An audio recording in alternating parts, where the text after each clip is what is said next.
Buenos días compañeros, cordial saludo para todos. Quiero invitarlos a disfrutar del tema que debo desarrollar para la actividad llamada el contacto del castellano con el catalán, el vasco y el gallego. Bienvenidos. Contacto del castellano con el vasco, el catalán y el gallego en España. Desde sus orígenes, el castellano ha sido influenciado por otras lenguas, muchas propias de la península y otras externas a ella. Las variantes románicas habladas en la antigua España se relacionaron produciendo cambios en sus estructuras fonológicas y sintácticas. Entre las más destacadas podemos enunciar su amplia relación con el vasco, el catalán y el gallego.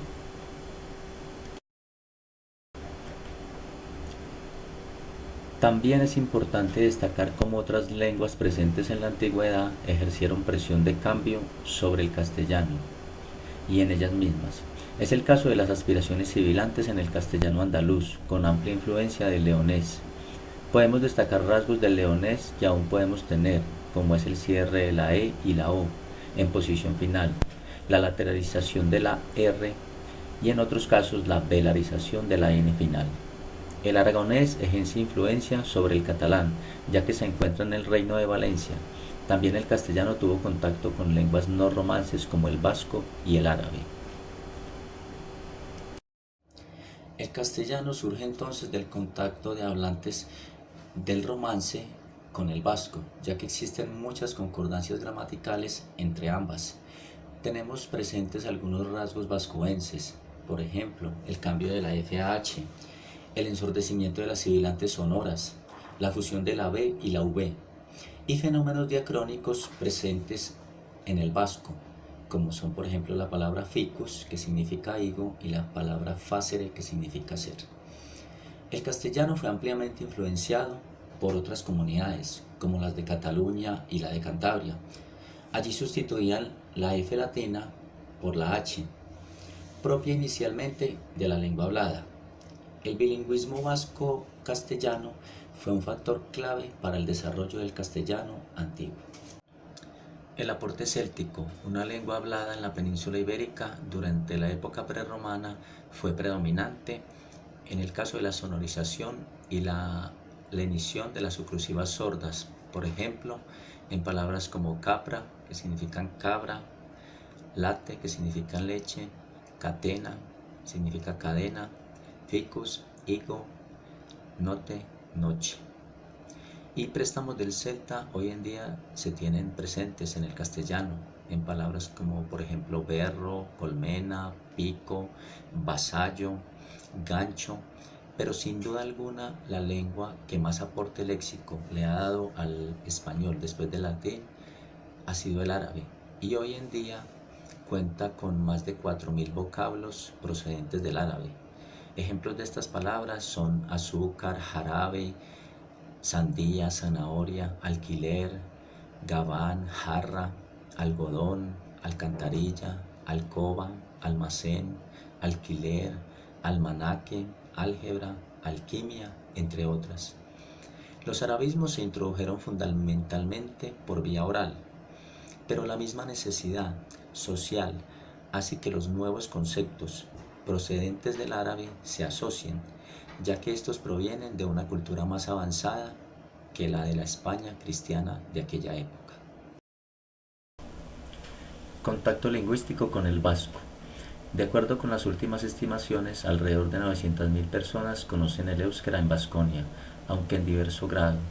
En Euskadi, por ejemplo, donde es oficial, junto al español, quienes declaran saber hablarlo constituyen alrededor del 37% de la población, pero quienes lo emplean habitualmente representan solo un 18% a un 20%, es decir, en torno de 400 a 430.000 personas de los cerca de 2.172.000 habitantes con los que cuenta la comunidad autónoma. En la Vasconia francesa, donde el euskera no tiene ningún tipo de reconocimiento administrativo, los vascófonos son aproximadamente una tercera parte de sus habitantes, unas 70.000 personas. Y en Navarra, donde solo es oficial en el norte del territorio, más o menos una décima parte, unas 65.000 personas. En la actualidad, prácticamente no existen vascófonos monolingües, pues los vascos que desconocen el castellano o el francés no alcanzan el 1% de la población total.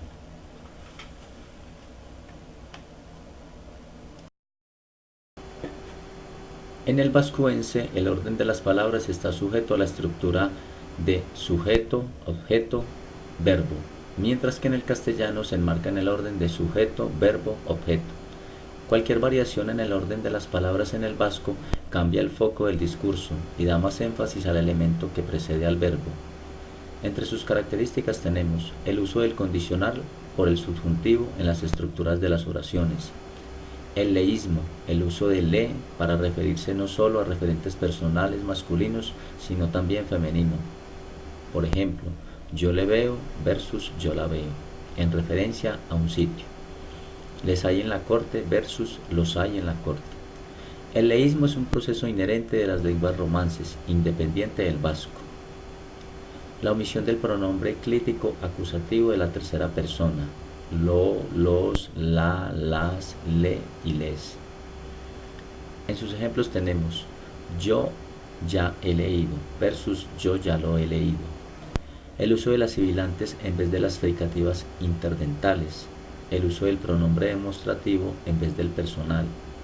El uso de los verbos echar y hacer en lugar de pasar en expresiones de tiempo. Y el refuerzo de los adverbios y pronombres negativos con no, y e, con doble negación. El contacto lingüístico entre el castellano, el catalán y el valenciano. Este contacto entre estas lenguas ha sido vertiginoso en los últimos siglos y se ha incrementado aún más en los últimos tiempos. Se tienen muchas características en el castellano de Cataluña, donde presentan muchas variaciones de usos deíticos, o sea, palabras que no contienen la suficiente información para su comprensión y necesitan una relación entre el hablante y su ubicación. Es el caso, por ejemplo, de algunos verbos que carecen de correspondencia entre ambas lenguas. El verbo venir, llevar, traer. Los demostrativos este, ese y algunos locativos como por ejemplo aquí y allí. Verbos. El catalán estándar ya voy significa venir. Catalán ya vin, venir igualmente. En el castellano de la zona catalana, ya vengo significa venir.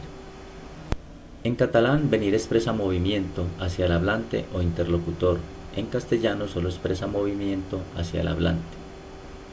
En castellano de Cataluña, los demostrativos este, esto, ese, eso se funden en una sola expresión, este y esto. Un ejemplo de ello es Diego, nunca la lleva, ¿eh? Andrés, bueno, pero esto es normal, en vez de eso es normal. En el catalán, el locativo aquí hace referencia a la primera persona y a la segunda, mientras que en el castellano solo refiere a la primera persona. Un ejemplo de conversación. La persona 1 dice, no pienso ir a la universidad hoy porque con el lío que tengo aquí en casa voy a estar todo el día. La persona 2 responde, no, nos vemos mañana, hoy tienes que quedarte aquí a trabajar desde luego.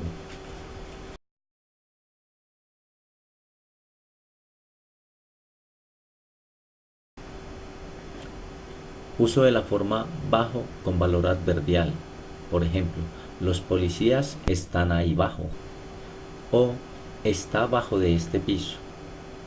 La pluralización del verbo haber, por ejemplo, en las frases habían carros en la calle, hubieron niños en el jardín, ha habido muchos vientos fuertes. Otros rasgos de convergencia gramatical son el uso del artículo definido entre nombres propios, el Jorge, el Carlos. El uso de la forma ves en lugar de ve. El uso de a en lugar de en, para indicar un lugar. La introducción de que expletivo en frases exclamativas. Por ejemplo, qué pesados que sois. La elisión de la preposición a ante el objeto directo humano. Voy a ver a mi hermana. La expresión de no después del adverbio tampoco. Por ejemplo, pero tampoco nos salieron a. El contacto lingüístico del castellano con el gallego. El contacto del castellano con el gallego está determinado por diferentes factores, destacándose entre estos los siguientes.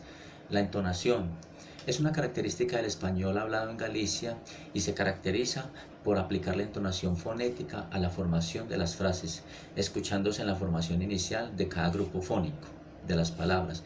El gallego expresa una evolución cercana al portugués. La variación vocálica está expresada en las vocales medias E y O, y en la E final, en diptongos del castellano, tiene a expresarse como hiatos en el gallego. También se produce el cierre de la O átona a U en la posición final. La O tiende a tener una apertura tónica y se presenta una gran divergencia en su fonética abierta o cerrada. La guiada. Esta característica propia del gallego, donde la pronunciación de la G puede ser realizada como H del castellano y en otras ocasiones como X, por ejemplo su uso en la palabra gato. Esto solo ocurre en la lengua hablada. Para la escritura se utiliza el dígrafo GH. Esta característica se está viendo cada vez más reducida, utilizándose sobre todo en las regiones rurales y en las personas de mayor edad.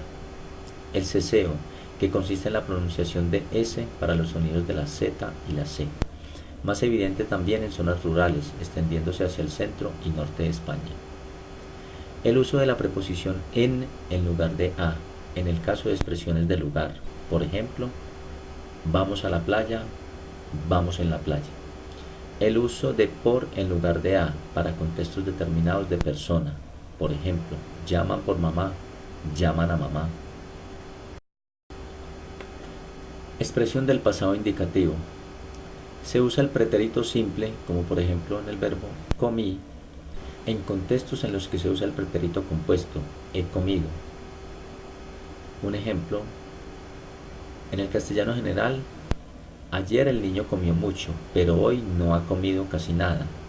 En el castellano regional gallego, ayer el niño comió mucho, pero hoy no comió casi nada. La ultracorrección sería, ayer el niño ha comido mucho, pero hoy no ha comido casi nada. En el gallego se extiende el uso del pasado indicativo, también el uso del pretérito simple en reemplazo de acciones donde se emplea el pretérito compuesto, o también se extiende el uso del pluscuamperfecto en acciones con pasado simple. Gracias compañeros por la atención prestada. Espero que ahora tengamos una visión más amplia sobre el contacto del castellano con el vasco, el catalán y el gallego, y valoremos la esencia de nuestra lengua.